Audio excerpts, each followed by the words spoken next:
Hi, this is David over at Highland Camper Fans and welcome to this handover video of the Swift Carrera 122. We are going to go around and show you the major control functions for the vehicle, get you all set ready for your first adventure away.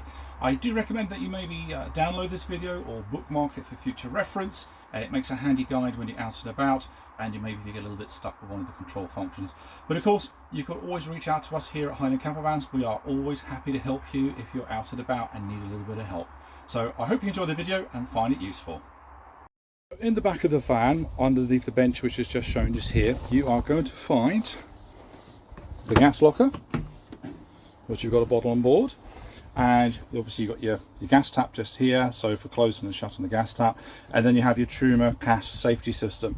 So this allows the gas to be isolated in the event of an accident or rapid deceleration. So if you are in the van and wonder why the gas doesn't come through at any point, there's a good chance that this crash system has maybe engaged. You'll see a little pin that comes out here which needs to be pushed back in, and you may need to reset this switch just here, which may also be triggered as well. Okay, so that is the gas locker just there. Just down from the gas locker is the RDC board for the vehicle.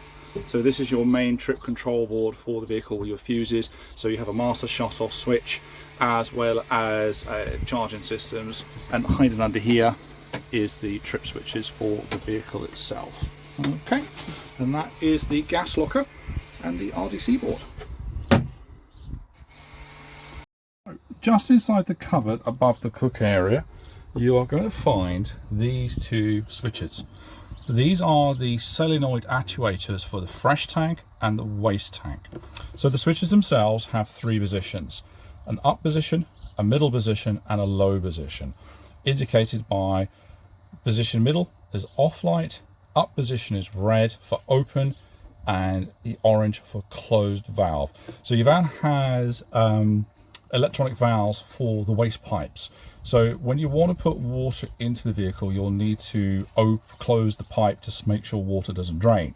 In that case, make sure the power is on, push the switch down, and that puts the actuator position in the closed, which means that you can put fresh water into the vehicle on the side port fill. If you wanted to empty the fresh tank, you move the switch up to the red light. That will open the actuator to allow water to drain out of the tank. Don't forget, once you're done, you need to close the valve in the orange light and then return the switch back to the normal position to kill the power for the actuator. So exactly the same for the waste tank. If you want to drain the waste tank, it's up for the red light. That will empty the wastewater out of the tank. Once the tank is drained, you need to close the valve. So switch middle, then back to the bottom position. Give it a few moments to close the valve, and then return it back to the off position for closing the valve back off, and that will stop any water draining out. And that is the drain valve solenoid switches.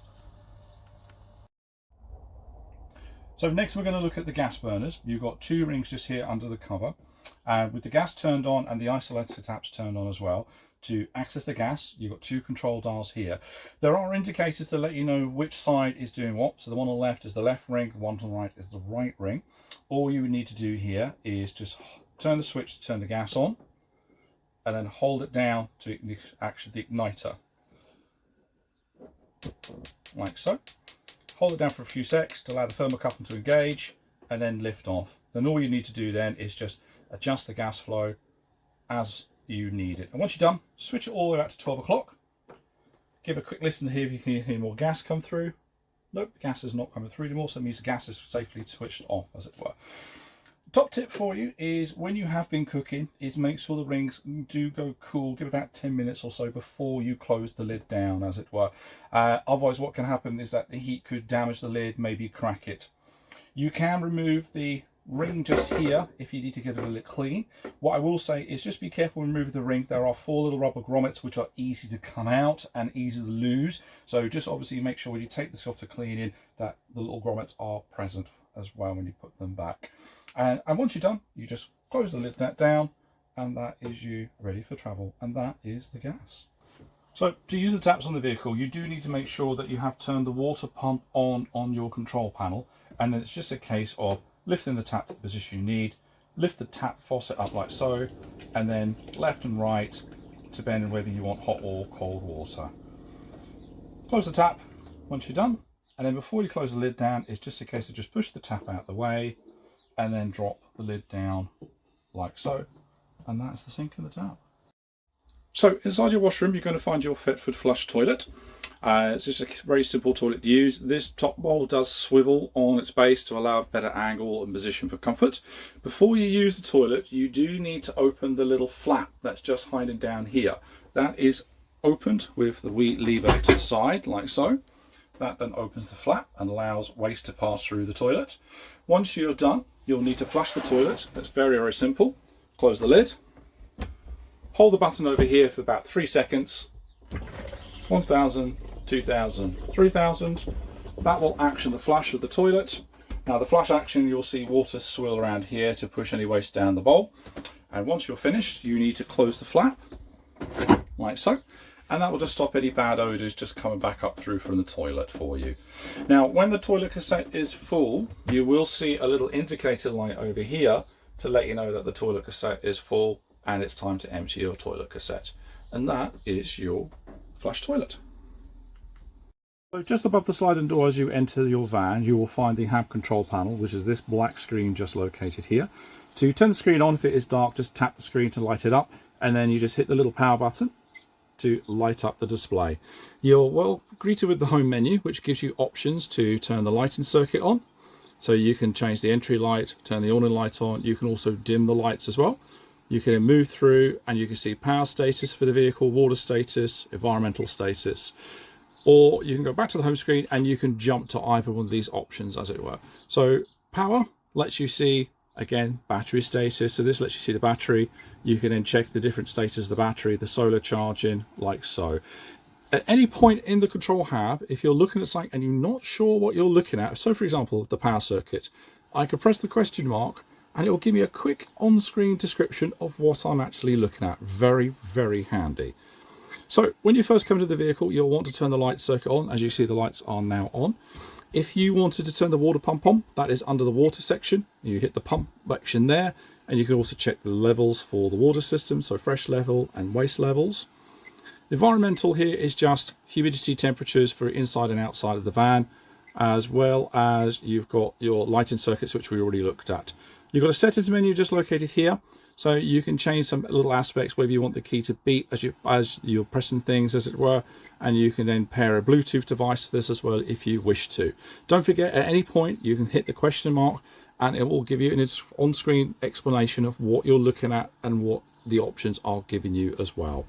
And that is your HAB control panel. So as you're coming through the sliding door, just next to the HAB control panel, you're going to find these two controls just here, which are for the hot water and for the heating system. To turn them on, it's a gesture. You just wave your hand in front of them until the little orange light appears. This lets you know that it's in low mode. You then need to select your energy source. So this would be gas, or if you're an electric hookup, it's this option here. And then for the water system, give it a tap. This tells you that the water will heat to medium heat for dishes, and this will be high heat, which is for the shower side of things. On the other side, you have the heater system, so exactly the same option again. Just wave your finger in front to get it started, tell you what energy source you're using, and then you just tap the button to get whatever temperature you want inside the van, and then the heating system will then engage. To turn the heating off, you just hold the button back down the way, just to switch the system back off again, turn the gas off, and that is your heating and your hot water system. Driver's seat, we're going to find our Dometic fridge. So to turn this on, it's very, very simple. We've got the silver dial just here. We just push and hold the silver dial down until we get a beep. There's the beep. System is now powering on, and then we're going to get a little indicator display just here, as it were. So this is let us know that the fridge is in performance mode. It's connected to the battery circuit, and it's currently at full temperature for cooling. So to make adjustments, we just press the button, and then we can make adjustments on the control unit like so. So we can pick what we want to control. So we want to adjust this, press the button, and now we can slow the fridge temperature down to what we like to have. I'd recommend for fridges to start out at about 3 bars. See how you get on with that. If you want it a bit cooler or you want it a little bit warmer, then you can adjust it from there. That's a good medium energy performance. To select the different energy modes, you just, again, select the control panel, rotate it to highlight this symbol here, tap, and then you've got user mode, So again, just select user mode, press the button, and then you've got performance, which is your normal operating for the fridge. So the fridge will make decisions by itself to keep the fridge nice and cool. Quiet mode is if you want the fridge to go into low compression cycle. So for example, if you're sleeping in the van and maybe the fridge is just a little too noisy, you can put it in quiet mode. Now, when you're in quiet mode, bear in mind you don't want to be opening the fridge too many times, because it then turns the fridge almost into a cool box in that mode. And then you have boost mode. So boost mode is the mode that you want to put the fridge into if it's just been started for the first time and you need to get the fridge nice and cold, ready for your first trip away. And then once you've got the fridge nice and cool, or you've been in quiet mode and you need to switch it back out again, press the button, rotate it to select the symbol, press the button, user mode, press the button, change the mode to what you want, press the button, and then return here, and that's the fridge now in mode. And that is your Dometic fridge. So, just below the hop rings, you have got your oven and grill located like so. Just hiding in here if you've got a little grill pan and a little grill tray. So to turn the oven or grill on, you've got the selector switch just here. So you just need to turn this to whichever way you are wanting to operate. So you turn this to grill, or you turn this all the other way for the oven itself. So as you can see there, there's numbers on board and you can pick what you want to operate. So to ignite the grill, you'd select grill, hold the button in, press the igniter switch, give it a few moments, there's the oven, and that is now the grill lit. So to turn the grill off, you just switch this to the off position, do check, have a listen, gas is off.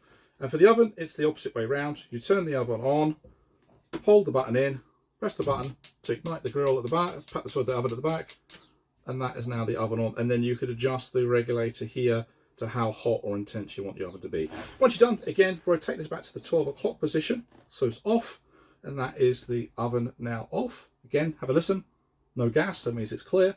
There is a little light here, so if you need to be able to see what's cooking, you've got a little light there to turn on and off, as it were. There is a little sticker just here to give you recommendations on what temperature to cook items if you're not too sure for the first time. So there's a little helpy guide just there. And again, like with the hob rings, when you've been cooking for the grill or the oven, what I'd recommend you do is you let the oven and grill vent for a few minutes before closing this up, as it were, just to let it all cool down. And that is your oven and grill. So, located under the cupboard closest to the oven inside your van, you are going to see the gas isolation taps. That is these little taps just hiding here. Okay, so these allow isolation for gas devices around your vehicle for the oven, grill, hob, etc. Now, if you are traveling in the van, okay, I would maybe recommend switching these off, as it were, just for safety. Definitely if you're winterizing your vehicle, you'll probably want to shut these valves off just to slow the gas around inside the van. But if you're ever in the van and you wonder why something is not actually ignited properly, there's a good chance that maybe one of these taps isn't in the correct position. So at the moment, the gas taps are all in their upright position, so 12 to 6 o'clock, that means they are open. If they're running from 9 to 3 o'clock or across the way, that means the tap is shut. And that is your gas isolation taps. Next, we're going to look at the boiler drain for your van. Now, your whale boiler actually lives partly underneath the vehicle, but it does have an access port to allow you to drain it in the event of winterization for your vehicle. So what you'll need to do, as you see here, you will need to do a little bit of prep to start you off with. You'll need to open the flap and allow the drawer all the way out, and you'll need to open the side door. So if we have a wee look inside here, you are going to see this yellow tap right here. That is the drain release for your boiler. It only turns 90 degrees, so it's an easy one to operate. So you just turn it to allow the boiler to drain. So when it starts draining, I'll just flip it on. You're going to see water start to flush from underneath the vehicle. That is the drain now emptying. Then to shut the drain back out, you switch it back round again like so, as it were. Now obviously for winter use, you need to drain the boiler. It's very, very important. I would definitely recommend you flush out the fresh tanks, waste tanks, and don't forget to do the boiler. But as I said, it's not always easy to find because you do need to pull the drawer out in order to be able to see the actual valve. When the drawer is shut, the boiler valve is actually hidden and it's impossible to see. So don't forget that you need to pull the drawer out to be able to see that yellow tap for your boiler drain. And that is your boiler drain tap for winterization.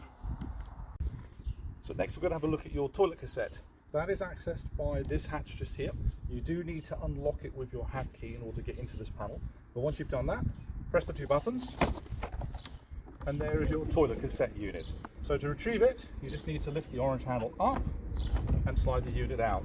Now bear in mind that you won't be able to get this out if the toilet flap is closed on the inside of the washroom. That secures this from coming out. So if for whatever reason this is not retrieving, check the toilet and make sure the flap is closed on the toilet bowl. So once that's done, just pull the whole unit out. Now on the top here you've got a little trolley handle, just squeeze that up and that will release the handle for you. So you've got the little wheels at the bottom. So once you've got the trolley cassette to where you want it to be, I'll just close that down for you. Lift the nozzle up, unscrew the cap. That also acts as a measuring for toilet liquids. And then you just tip the cassette, press the button here just to pressure and just tip out the contents of the toilet cassette. Once you've done that, I'd recommend that you fill to about this line here, give it a good swish out, empty it out, do it about 2 times to make sure it's all washed out properly. Put some water back in to again to about here. Add your choice of chemical, be it a liquid or a pod. Now, we strongly recommend the use of green chemical for your toilets. A lot of places in Scotland now won't accept blue because of the septic tanks.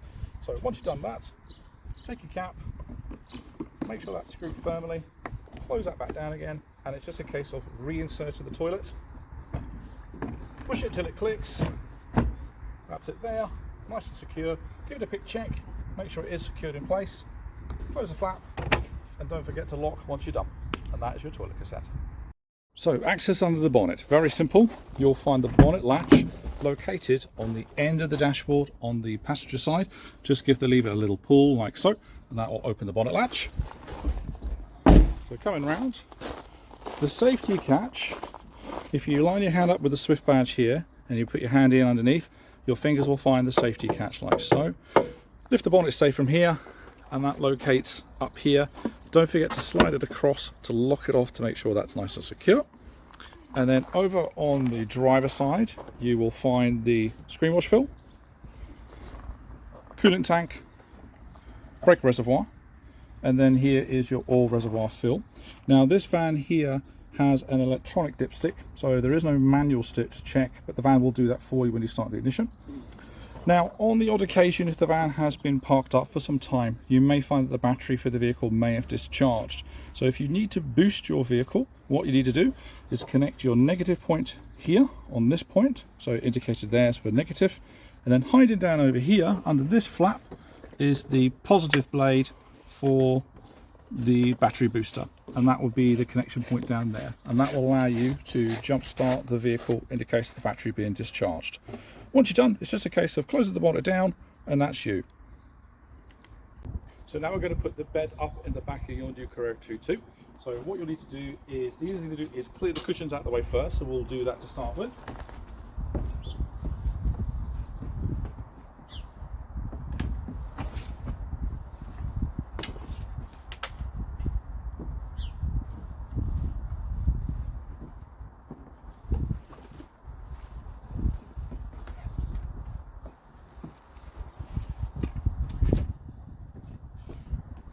You'll need to drop this wee bit just at the front here. There's 2 little buckles on either side, like so. Lift the bed frame up. It then hinges out and then has a section that slides. Now these hooks here need to go into their corresponding points on the bench.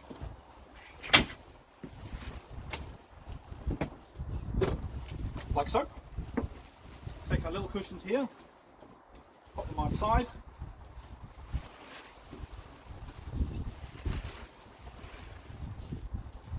That one's already there.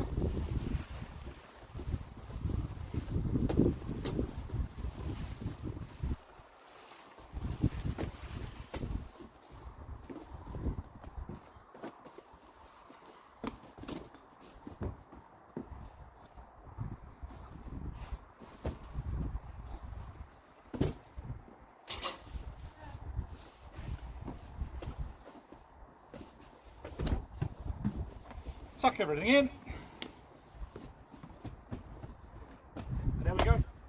bed in your Carrera 122.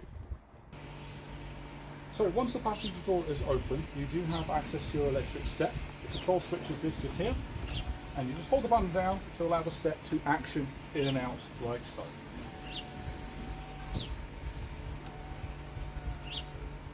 Now, really a tip for you with the step is if you've been somewhere like the beach or the woods or somewhere muddy and there's lots of grit and dirt on here, do sweep it off before closing the step. It just stops dirt and muck going into the runners, which could cause you potential problems down the line.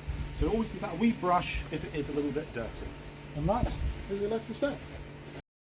So your cap lines are very easy to access. There's a little lever here which you need to slide back first to expose the actual blind part. And it's just a case of just lifting this up nice and gently all the way across and then locking it like so. And that is the side blinds. Your main window blind will pull from the bottom here and just lifts up. I'd recommend using two hands to lift that up securely. And then to put the blinds away, it's a case of just again releasing the catch, working the blind out nice and gently, bringing the blind down. And then once you've got it down here, is make sure you slide this part forward to stop the blind accidentally lifting up or getting damaged when you've got your elbow or hands near the controls. Likewise with the big centre blind, it's a case of just gently pushing it down until it rests at the bottom of the windscreen, and that are your cap lines. Behind the driver's wheel, we're going to have a look at some of the primary driving controls just to get you ready for your next trip away. So this here is your analog speedometer. You have your handbrake light and the fuel gauges at the bottom here. You have your multifunction display in the center, and then on the far side you have the rev counter with the engine temperature just underneath, as it were. You have a couple of auxiliary lights which will appear on either side of this control interface. So multifunction display is controlled via these buttons here. So you use the buttons to select what kind of display that you're looking for, be it from setup menu to the trip computer, or if you want to look at, for example, vehicle information like oil levels, service air levels, vehicle charges, AdBlue, etc. All located on this section just here. You've got your Bluetooth functions for the telephone located on these two buttons here. And then on the opposite side, you have the cruise control and speed limiter. So the cruise control works in fourth and above. And to access the cruise, you would access this button here. Press the button and you'll see a display saying cruise control ready. And when you're ready to engage the cruise control, you hit the set button here and that will activate the cruise control. To change the speed of the cruise control, you just use these two buttons here to either increase or decrease the speed. And you can either pause the cruise control, it's this button here. And to cancel it, it's this one here. But you can just turn the cruise control off with this button here, the same as well. Incidentally, if you hit the brake pedal, the cruise control will disengage automatically. The other button here is the limiter. So this allows you to set a top speed for the vehicle. The indicated speed is just down here on the dashboard display. So you can set this with the button here. Hold the button down to jump in indicates of 5. And then once you've got the speed set that you want it to be, the vehicle will accelerate to that point and then be electronically limited from going over that speed. You can disengage the system quickly by pressing the limb button here to turn the system back off again. So located on the stalks, you have the light controls just here. So rotate, turn the lights on, and then your beam is away from you and then towards you to turn the beam back off again. With the lights off, this then acts as a flasher for the beam. As you can see, the little blue light coming on the dashboard. And then your indicators are just up and down. On the opposite side, you have the steering control here for the wipers, acting by turning this control die face here. So intermittent low speed, intermittent high speed, normal pulse, high pulse, and then your wash wipe is towards you to engage the wash wipe of the windows. And the windows will then do their program and then return to a rest position. And that's the wash wipe. Located further down to the side here, you have got some auxiliary controls for fog lights and then light level up and down. And then this just here is your electronic handbrake. Now this will disengage automatically when you attempt to drive away. You do need to turn it on when you switch the ignition off. It doesn't come on automatically, and you just push the button or pull the button to action the handbrake. On the driver's door card, you have the control functions for the mirrors. So there are 4 positions. So left high, left low, right high, right low. You just move the indicator to the mirror you want to adjust, and then just use the little joystick to physically move the mirror about. Don't forget to reset that to 12 o'clock. So if you accidentally catch this, it doesn't move your mirror positions. Window switches, left and right, so passenger and driver switch, you just push the switch for the window to go down, or pull the switch for the window to go up. There is a one-touch control, so if you're quite firm with the switch, give it a good push, it will go up and down by itself. If you're a little bit more light press, the window will move in increments of your presses. This just here is to turn the central locking on for the cab, and you can disengage from this button here as well when the ignition is off. And then moving over to the center console, you have your heating controls. So fairly straightforward. You have your airspeed here, air temperature, then you have your circulator on and off, and then you have your airflow like so, and then your air conditioning on or off. Okay, the air conditioning will only gauge when you're actually got a fan speed on. Okay, we tip with air conditioning. I would recommend that you leave it on all the time. Air conditioning gas is a kinetic gas, and if the air conditioner is not running, it allows the gas to sit and dissipate, and it could potentially dry out the seals. The other thing you need to note with air conditioning is that most vehicles, when you've turned the button off, the air conditioning pump is actually still running. It just engages a clutch unit. So although the air conditioner is not operating, the engine is still powering fuel to run it. So if you're powering fuel to run your air conditioning, you might as well make advantage of it. A wee caveat with the air conditioning is that if you're driving late at night, it can make you tired faster. So if you're a little bit tired, you might want to switch this air conditioning off. And secondly, if you have a passenger who is pretty prone to hay fever or allergies, then the air conditioning may irritate that a little bit as well. So you might want to switch it off just then as well. So moving down, you have the master volume switch for the radio. This will turn the radio mute on and off, and the volume for the radio like so, up and down. You then have your hazard light. This switch is redundant because there is no rear glass. Central locking button, and then this is to turn the traction control system on and off. If you disable the passenger airbag for a young passenger, then this here will light up to let you know that the airbag is disengaged. So moving on to the center control screen, I'm not going to spend a lot of time here. This would be a case of just exploring it on your own. But in essence, you would have your home menu. You have your menu here for your media. Then you have a connection here to connect the phone to Android Auto, and then likewise other control functions. So moving on, down here you have the gearbox selector. So the gearbox selector is very, very straightforward. It's a case of engage the trigger just here, and then pull the switch down to whichever mode you want. There is an indicator on the dashboard just at the very top there to let you see what mode you're in. When you're in drive, you can actually move the gear stick over to the left, and that will give you a sequential mode for the gearbox, allowing you to select a gear as you drive. And then when you need to, you can put the vehicle back into automatic mode like so. There is also a drive mode for the engine, which is this button just here. That allows you to select what engine option you want the vehicle to run in, be it normal power, performance power, or economy power. My recommendation is to try the different modes out and see which one you prefer to use. And that is a rough run round of your dashboard controls. So that was the handover video for the Swift Carrera 122. Hopefully that gets you all set ready for your first adventure out. But again, as I said, don't forget that we are here at Highland Hand Fans to help you on your way. So if you are stuck out the back of the van in the field and need a bit of assistance, then do reach out. As I said, I do recommend that you bookmark the video, maybe download it to your device for future reference. Other than that, all that's left for me to say is I wish you many happy miles adventuring in your new van. And thanks for watching, and bye for now.